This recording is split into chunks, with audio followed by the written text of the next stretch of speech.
Hello and welcome to the 50th edition of Critical Q&A, the show where I answer your questions based on what you've left for me in the comments section of my Critical Q&A videos or have sent to me by email at askchrisshelton@gmail.com. With this being the 50th episode now, I thought I should do something special for it. So what I'm doing is an extended length Q&A episode with some extended length questions. Some people have asked me some pretty long questions, and I have, I do editing and whatnot on them, but sometimes they're just long questions, and I haven't gotten to them yet, so I'm going to do that now. Some of these are some older questions that I've also been waiting to get to, so let's just kind of get to it and see how this goes. Here we go. Dmitry Milowicz. Chris, I just watched this documentary, The Beginner's Guide to L. Ron Hubbard, expecting Hardeep Singh Kohli, the presenter, to be critical of Scientology. I was left with a different impression of Dianetics. Watching this very intelligent and articulate man on a 2-week journey through to his first auditing session, everything the Scientologists did seemed to make sense to me. I have been left a little confused as to how I now view Dianetics, because it all seemed to be so simple, clear, and concise. My question to you is, do you still practice Scientology outside of the organized church?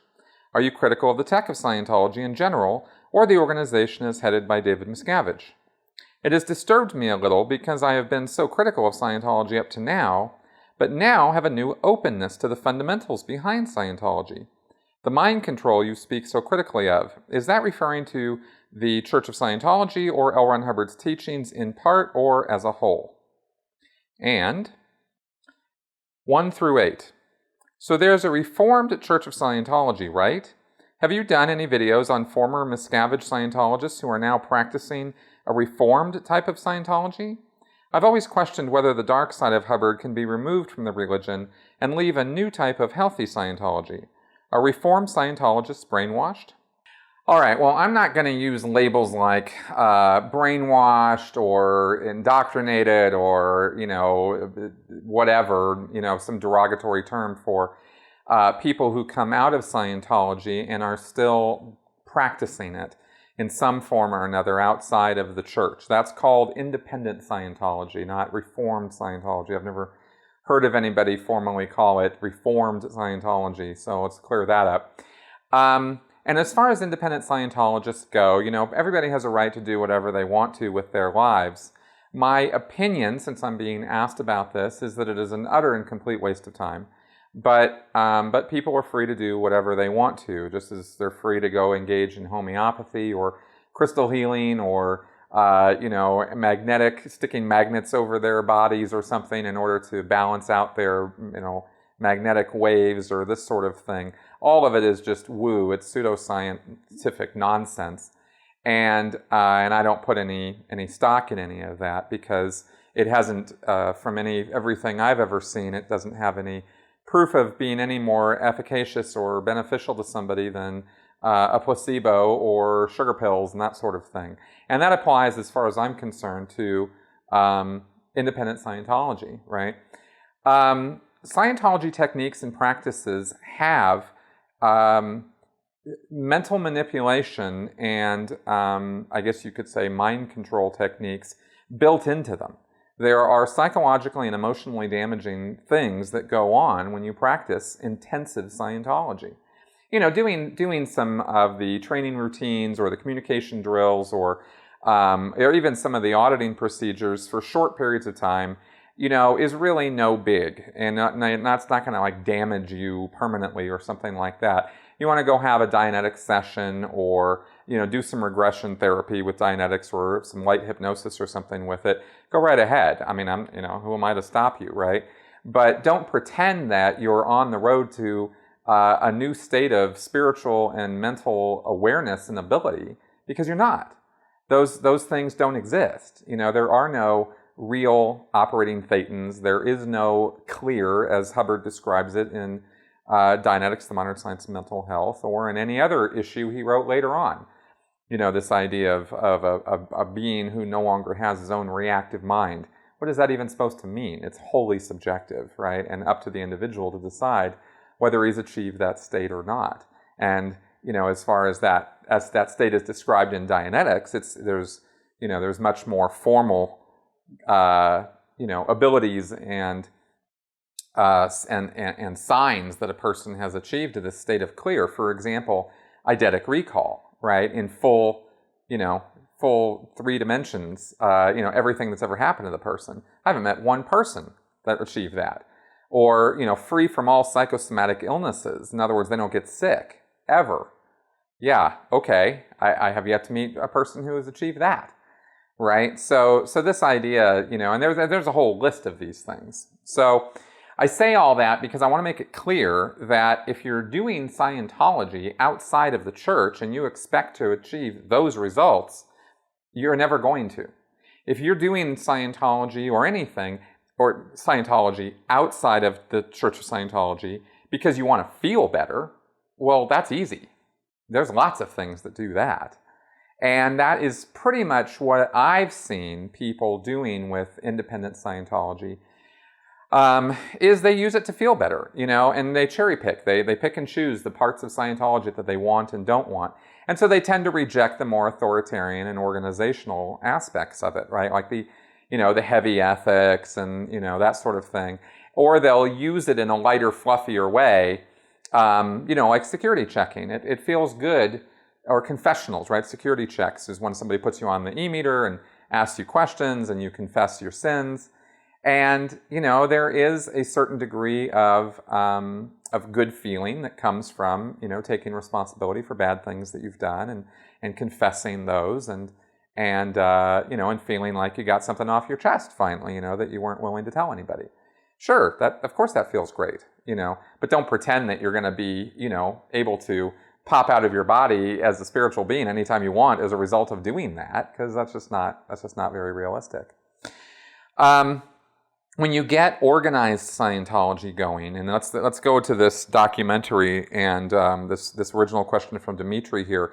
I took a look at this Beginner's Guide to L. Ron Hubbard thing, and this was a guy who put this film together where he went to an independent Scientology group and got through some introductory services that are pretty standard introductory services for anybody getting involved in Scientology. And I've talked about this at length before, and in answering this question, I'll mention again that the beginning services of Scientology are the good stuff. They're the things that are based on common sense principles, tend to make a person feel pretty good, pretty fast, or give him information or skills like through drilling or through practice that he didn't have before in an area that is intensely practical, like communication or family relationships or dealing with his children or things like this. Very, very practical skills, right? It has nothing to do with the eidetic recall and the advanced spiritual states and Xenu and all that crap. All that stuff is way later. So at the beginning of Scientology, you get these introductory things, and those are pretty much very workable. So it's no surprise that you would look at those things or look at somebody receiving those things and think, oh, well, that makes sense. That's workable. Maybe Dianetics isn't so bad after all. And there is where you make the huge mistake that everybody makes when they go into Dianetics and Scientology or any destructive cult group, which is they assume. They start making assumptions about things. Well, if this works and this works, then maybe it all works, right? It's just this automatic train of thought, and it's totally wrong. It's completely unfounded logic, and it's jumping to conclusions that you shouldn't be jumping to. So, that point being made, I didn't watch that entire documentary. I watched enough of it to kind of get the gist of what was going on, and once I saw that the guy was involved with an independent Scientology group, well, here's the other aspect to that. Anything goes. I can't speak intelligently about one independent Scientology group versus another independent Scientology group versus another, because except to say that odds are all 3 of those groups are going to be doing very different things and calling it Scientology, because they're cherry picking the bits and pieces out of this tremendous body of work that L. Ron Hubbard put together. They're taking the bits and pieces that they like. And that to them, that's Scientology. To somebody else, who maybe has a little bit more of an authoritarian point of view, they can't do Scientology without the ethics part of it, right? The ethics component. Well, the ethics component happens to be right out of 1984, if taken all the way through to its conclusion, to its logical conclusion, as Hubbard wrote it. So here you might have one field group or independent group who uses that ethics, and another independent field group, Scientology independent group, who doesn't want to have anything to do with the ethics. And they'll both call themselves the real Scientology. So, instantly you have splinter groups and what official Scientology calls squirrel groups, right? Because they're going off the main path, right? And Hubbard compared them to going off and gathering nuts. They're just useless activities. Well, I don't think they're useless activities for the same reason Hubbard did. Hubbard was trying to protect his trademarks. Hubbard was trying to protect his income, right? Because to him, Scientology was all about making money. He's not making any money from those guys. So he wanted to do everything he could to invalidate and destroy those groups as quickly as possible, and eventually writing a policy letter called Keeping Scientology Working, which specifically, said that if you're not doing Scientology exactly as I say to do it, you're not doing it right at all, and you're dooming yourself and all of mankind to, an eternity of hell and damnation, right? And he used very strong words for that. So Hubbard really wanted people only doing what he said Scientology was. And of course, from a certain point of view, all of these independent groups are doing what he said. They're just not doing all of what he said. If you do all the things he said, well, then you have, official Scientology or what has been official Scientology. And that gets into a lot of authoritarian, super heavy-duty control stuff. And it also gets into practices that are damaging to you. I think after you've had, hundreds of hours of the auditing procedures, where you're being placed under, hypnotic trances and that sort of thing, where your emotions are being manipulated and messed around with, I don't think that's good for you, and I wouldn't recommend anybody do any of that. So my official stance on it is stay away from it. If it's got the word Scientology connected to it, don't go near it. Because there's nothing that Scientology has to offer that you can't get somewhere else without all that rigmarole and without all that nonsense connected to it. And unless you take the time to study all of it, then you don't know going in what this group or this particular individual practitioner is or isn't going to do to you, right? And maybe he only gives you the really good stuff and he doesn't get into all the heavy-duty stuff. But how would you know until you've done it and you're involved in it and it's a little too late for you, right? Because if I guarantee you get involved in some of that more, some of the deeper and manipulative stuff, it leaves scars. And those aren't the kind of things you want connected to you in your life. So my thing about Scientology is I don't really want to see it being, practiced really a whole lot at all. There's a lot in Scientology that Hubbard didn't invent or didn't come up with. And those things you can get elsewhere, but almost by definition because he plagiarized it, right? And the things that, even those things like, okay, the study technology, right? Look up your words. Look up words that you don't understand in a dictionary and clear them up so that you understand what you're reading. That's great. There's nothing wrong with that principle. That principle was not invented by L. Ron Hubbard. He plagiarized it and incorporated it into Scientology. But the way he incorporated it is he made it that the misunderstood word, he called it, is the most important thing in study. And it resolves everything. And the only thing wrong with any student anywhere is misunderstood words, right? And everything else that could be wrong with a student, Hubbard came up with these other ideas, but none of them, they all take a back seat to this misunderstood word. Well, that doesn't happen to be the most important thing in study, as far as I'm concerned, right? There's a lot more going on in the subject of the fields of education and study.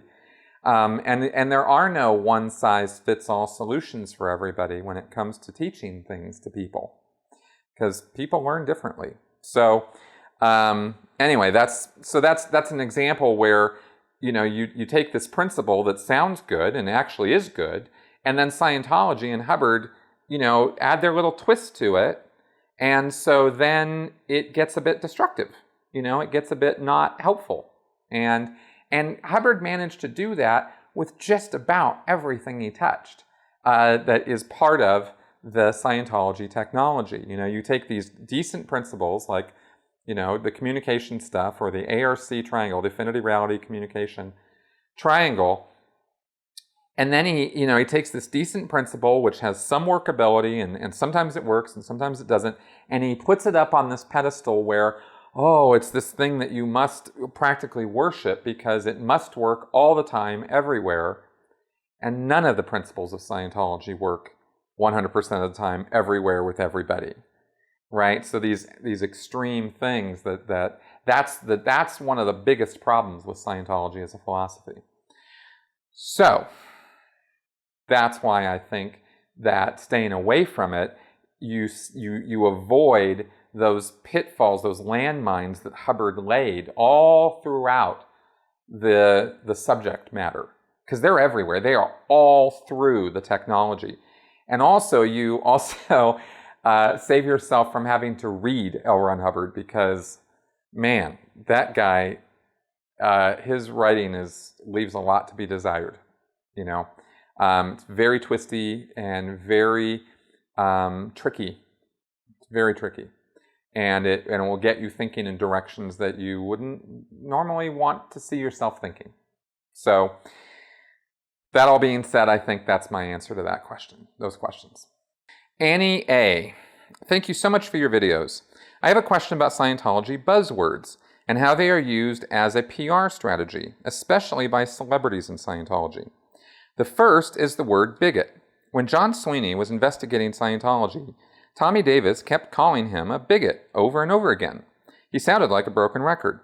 When Leah Remini left Scientology, Kirstie Alley went on the Howard Stern show and said she no longer associates with Remini, not because she left, but because she's a bigot for criticizing Scientology. If there's a news report featuring an ex-Scientologist, the news broadcasters have to read parts of these long rebuttals, which almost always accuse the critic of being a bigot.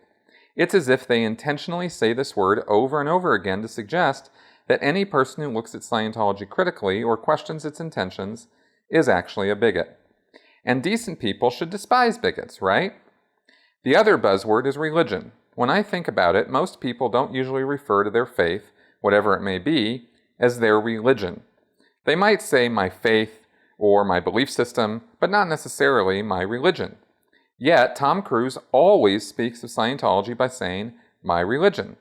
Tommy Davis accused Sweeney of being a bigot by attacking his religion. Danny Masterson from That 70s Show said critics can go fuck themselves for attacking his religion just because it's new. There are countless other examples. There are other buzzwords, but I wanted to specifically ask about these two.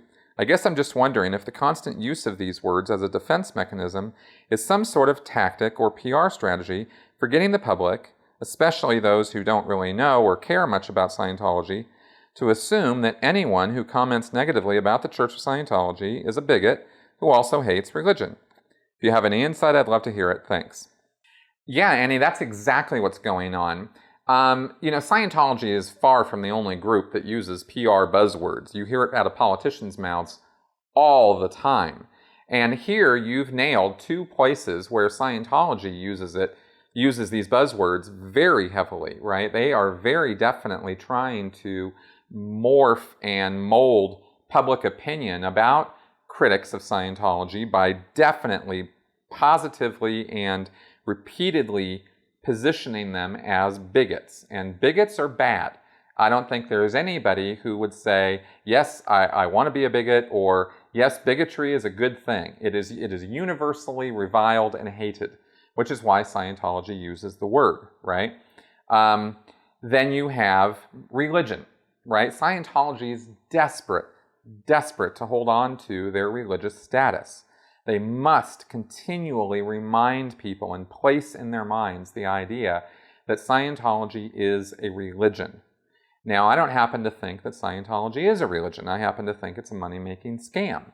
And I have a pretty educated background on which to make that judgment. So I don't particularly like to refer to it as a religion. When I do, I'm doing so because that's what they call it, and that's how people understand it. And I think the term is debatable, right? But Scientology definitely is telling Tom Cruise, Kirstie Alley, all their celebrities to repeatedly use that term when referring to Scientology so that it will, echo in people's minds that Scientology equals religion equals attacking Scientology equals attacking a religion, right? And people generally react negatively to people who attack religions. Freedom of religion is very important in the United States, always has been, and Scientology plays on that. And also, there's an idea that that religion is, of course, sacred, right? So, there's something about a group that calls themselves a religion that automatically you get in a lot of people's minds, especially in the United States, very conservative, very religious country. You automatically get an association of goodness or wholesomeness or contributing to the community or doing good works. If it's a religion, it must be blank, right? Fill in the blank, right? Must be good, must be holy, must be, faithful, must be, one of these things that people assume. They make vast assumptions about groups based on labels, and religion is a big one. So if you can get a group together and you can get it called a religion, man, you're gonna get a lot of mileage out of that term, right? And so, and bigot, of course, is one of the points of mileage that you get, because then if somebody's attacking your group, they're a bigot. They're anti-religion. They're anti-First Amendment. There's so many things that you can then label that person and call that person and criticize the critic, using these words. And that gets a lot of public opinion, unthinking public opinion, uneducated public opinion on the side of Scientology, because people don't know, don't care to know, don't want to find out, about it, because it takes a little while to find out all about how bad Scientology really is. And so they just automatically assume that, oh, well, maybe there's something good to Scientology. Now, I think at this point, fortunately, there's been so much bad press, so much exposure of Scientology over the last few years, that it's pretty nailed at this point that people really do get, in general, that Scientology is not actually religion. It's not actually valuable and doesn't actually do anything for anybody, that it is all about money. And I think that's pretty well known at this point, which is why the Scientology is so desperate to keep putting those buzzwords out there and trying to change that idea, right? But they're doing a really bad job at it. They're going to continue to do a really bad job at it, because there isn't anybody in the world of Scientology who really knows what they're doing when it comes to creating and molding public opinion. I mean, look at what they do. Look at the press they put out. Look at the commercials they put out. Are these the products of people who understand how to communicate to the masses? They're not. And so the good news, for me at least, about this is that I feel safe and secure in the knowledge that they're going to continue to not really successfully change public opinion about them. The Scientology is not going to be able to change how people think about them because they don't know how. So what you're seeing with these buzzwords is their best attempt, and it's not a very good one. There you go. Michael Blau.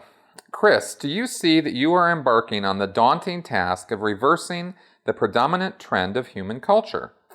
I don't believe it is hyperbole to say that your definition and promotion of rational thinking and behavior could represent a new and distinct direction in human cognitive evolution.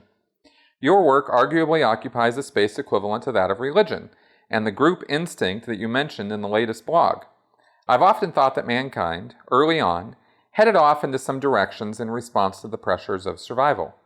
Somehow those directions constituted definition of codes of conduct, moralities, that provided comfort and guidelines to help deal with the difficulties of life. With some time and effort, those early survival solutions became religions.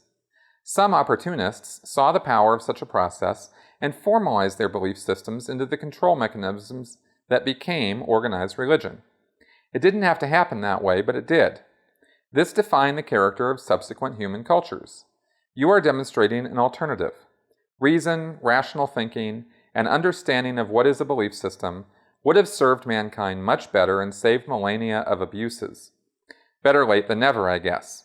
While you are not the first rational thinker to voice your sentiments, your publication and promotion of these principles may well lie at ground zero of revolution that sets our culture in a new direction. Your comments? Okay, well, first off, wow, and thank you very much for saying all of that about what I'm trying to do. I really appreciate it, actually, because I don't really view myself in quite that awe-inspiring of a role.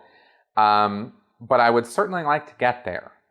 And if I can get my channel and my words and thoughts and you know, the videos and whatnot that I'm producing, if I can move things in a direction where the world becomes a bit more reasonable and rational as a result of what I'm doing, wow, mission accomplished, you know. I'm not, I agree somewhat with what you said about religion, where religion comes from. I think it's a big question, it's a big topic. There's no single source of religion. There's a multitude of reasons why we have it.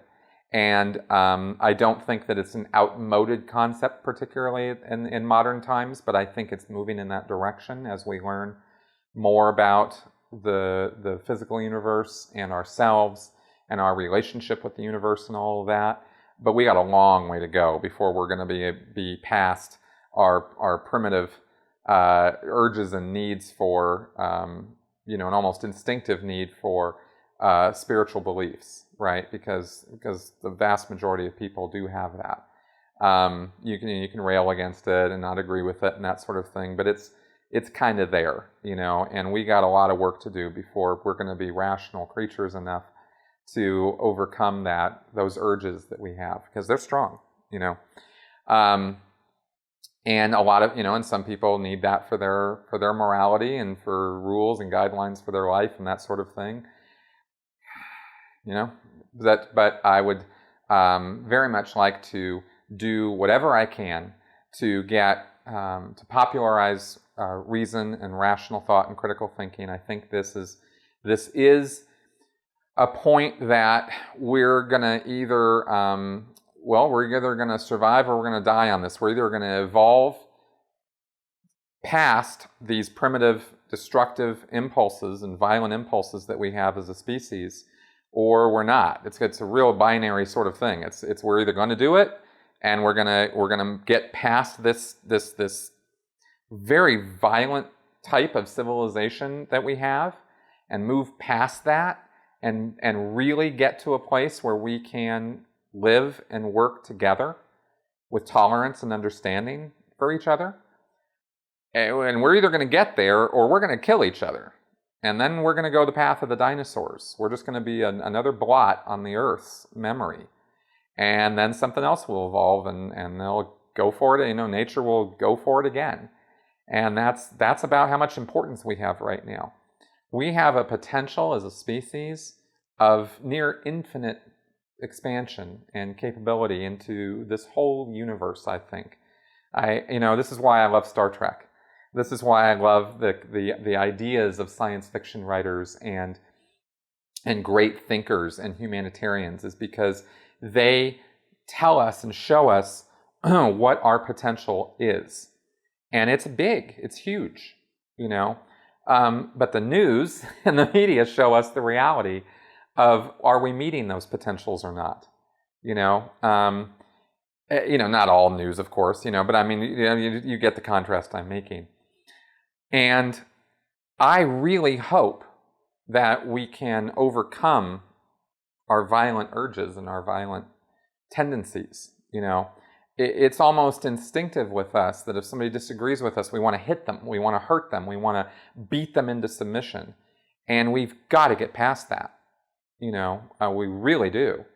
Because if we don't, we're not going to make it, And all the other, all that talk about potentials and whatnot will be just so much wasted hot air, and we'll be gone.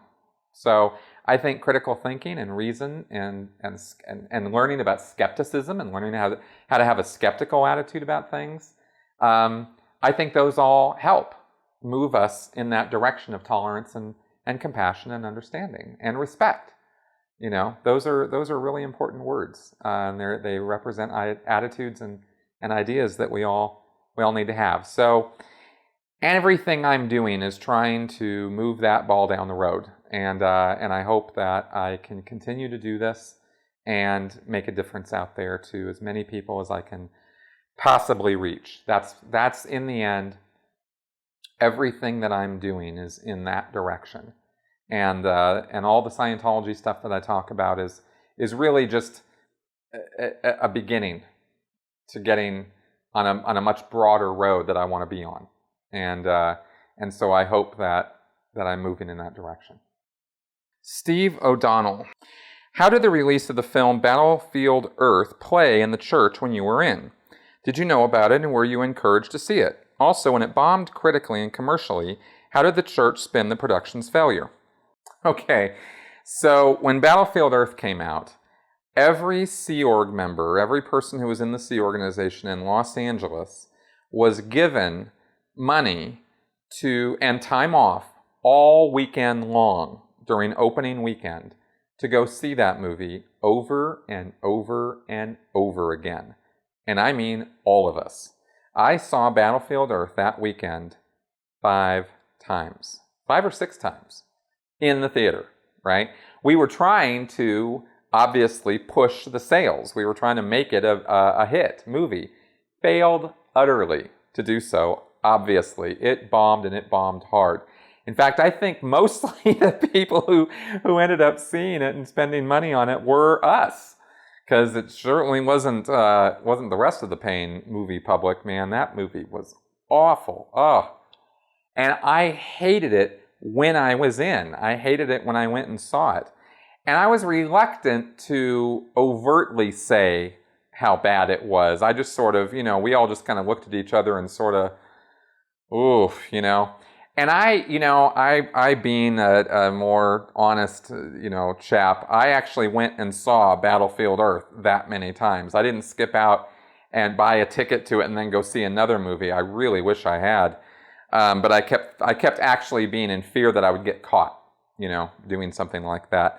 So I didn't do it. But we didn't have to pay for it. The church gave us the money, and it was, I saw Sea Org members from every part of Scientology there in Burbank and Hollywood that weekend watching it. Now, after the movie bombed, which it definitely deserved, there was a lot of, before the movie came out, we had all kinds of build-up to it. This was John Travolta's baby. It was going to be amazing. It was going to be incredible. And it was going to be this major Hollywood production. There was going to be all this money in it and special effects, and oh my God. And it was going to be in 2 parts, The first movie was just going to be the first part, then there was going to be a sequel, and we thought this was going to be the bomb diggity, right? So then after it bombed, after it really crashed hard and nobody liked it, I was personally upset because they had made such changes to the source materials, and we were told that it was going to be exactly as Hubbard wrote it. They just took the book and made it the screenplay, right? Well, yeah, no, they didn't. And it actually has potential as a story, I think. You know, it's not a great book. I used to think it was a really great book. And on reflection, I really don't think it's a great book. But I think that it's a better book than what that movie was. And it has potential, and you could modify it and change it to make it even better. They seemed, for whatever reason, the director and the screenwriters changed it to make it 20 times worse. I mean, it was awful. So apparently what I'm told is that David Miscavige was seeing the dailies and was seeing, you know, as the movie was being made, he was all over, you know, watching and controlling what was happening with the movie to whatever degree he could. And he thought it was great. He thought it was going to be wonderful. He was like, oh my God, this is going to be the best thing ever. And then after it came out and bombed, it was like, oh, that, you know, that director was such an SP, was such a suppressive person, right? And those guys just ruined Hubbard's work, and he was really pissed at John Travolta. You know, maybe rightfully so, because John Travolta was a producer on that thing, if I remember right, and it was just a travesty. I think it's gotten, you know, like every, you know, golden raspberry award you can get. You know, the director is kind of, at this point now, he's sort of proud of how bad it was. You know, he just laughs about it. But I think Miscavige pretty much scapegoated the director and Travolta and kind of threw them under the bus. And I don't think he's ever really liked John Travolta ever since then. So that's, and we didn't talk about it. You know, in terms of church spin, there was none. It just got brushed under the rug and nobody talked about it ever again. And that's kind of Battlefield Earth. Kiva Go. Hi Chris, can you please give a narrative of the most common nightmares you had immediately after leaving and since? And if anything you dreamt has helped or hindered your recovery? You know, I have had a number of bad dreams, nightmares. They were really bad right after I got out of Scientology, when I first found out what it was all about and stuff, and then decided to leave, and then was going through a real rough patch. Then, of course, after, you know, I lost and everybody got declared suppressive and was disconnected from, that was also a rough patch. And during those times, and progressively less as the years have gone on, but still sometimes they crop up, the dreams are almost always, for me, very, very similar, which is I dream about being back in the Sea Org, or back on the Sea Org base in Los Angeles, and desperately wanting to leave and being trapped again in that situation of wanting to get out or escape or just take off, and plotting and planning and trying to figure out how to do it. And that's pretty much what the dream's about, is just leaving, getting away, getting out. You know, I'm aware of the fact that in the dream, I'm aware of the fact that it's a bad thing, that I don't want to be there. I'm not back under the mind control of thinking it's a good thing. I know it's bad. I never slip back into earlier, you know, thought patterns. But figuring out how to escape, you know, it's always an escape sort of thing. So those have been my dreams, and waking up from them, you know, at first, when I was first having those kind of dreams, it was rough. I didn't enjoy it. I didn't like it. Being, you know, having the Sea Org security chasing me around or controlling me and my actions was, well, you know, it sucks. As the years went on and the dreams became less, you know, and my recovery process and my education and whatnot has sort of moved forward, it became encouraging to me that the dreams were about me leaving, that I was escaping, that I was always getting away from it. You know, that's a good thing, of course, and that I never had a dream about wanting to get back in, or wanting to compromise with my, you know, with what I know now, or compromise how I feel in order to, you know, get into some, you know, deal with the devil in order to be reconnected with people or something like that. That's never been part of the construct. So I've been encouraged by that. That's, to me personally, that's been a sign that I am past it and am moving away from it, right? And of course, since I dream less and less about it, I am moving more and more away from it. So, yeah, so that's kind of how that's gone, and I hope that answers your question. Jason, what would it take to remove Miscavige as the chairman of the board? I am assuming there is a board. If this is the case, considering the board has witnessed the abuses and violence Miscavige has been accused of, why has he not been voted off? If he is the chairman of the board, can't he be removed by a majority vote? Why not a coup? Well, I actually addressed this in my book, Scientology A to Xenu, which you can get and read. But though you're making assumptions that everybody who's not familiar with Scientology makes and shouldn't be making, because there is no board. Miscavige has sole dictatorial control of Scientology and always has. The boards of directors, the trustees, the corporations, the whole setup was all designed to be a labyrinth of confusion to people who look at Scientology and think that it's like everything else in the world, and it's not like everything else in the world. Its setup is very unique. David Miscavige controls Scientology through the Sea Organization, and there is no other group in the world that is quite like the Sea Organization. And so I can't really easily make comparisons to other groups. The people in the Sea Organization are loyal to David Miscavige, first, foremost, always, and forever. He's the one who heads up Scientology. Before David Miscavige, they were loyal to L. Ron Hubbard. So it's really to whoever heads up the whole operation. That's who the Sea Organization is loyal to. And the Sea Organization are the people who hold all of the board posts or positions. They're the ones who are running all the different executive functions. But if they're all compromised by being responsible to or answerable to David Miscavige because they're Sea Org members, then that immediately removes all of their power and authority for the positions that they hold, right?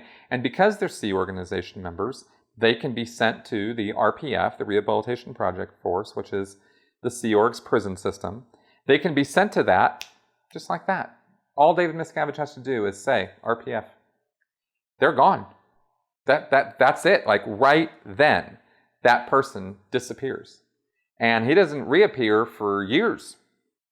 So if anybody in the board of directors or any other way, any other group tried to, execute some kind of coup against Miscavige, he would do away with them. If he even suspected that that's what they were up to, he would get them, make them disappear to the RPF or kick them out of the Sea Org or put them in, some other horrible place.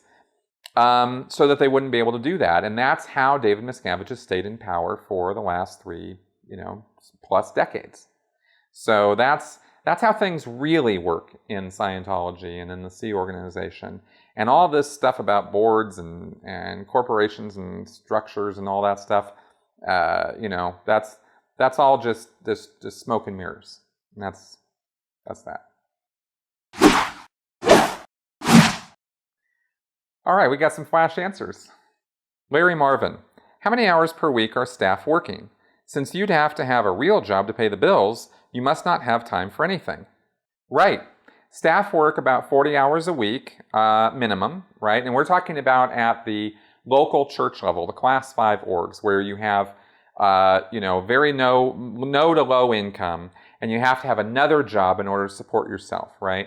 For those people, and I was one of them for 8 years, you have a full-time job outside of the church, and then you have the church job, which is a full-time job. So, it's 80, 90 hours a week of work. You got the rest of the week to sleep and do whatever else you're going to do for yourself. Nash TV Dan. Tony's blog claimed that Scientology is getting ready to attack you. What was your initial reaction? Well, I can't say that I look forward to something like that or that I want anything like that to happen to me, but I'm ready as I can be for it, and so, if it happens, it happens. I think that the body of work that I've produced since I left Scientology speaks for itself. I think it's pretty clear what my intentions are and who I am.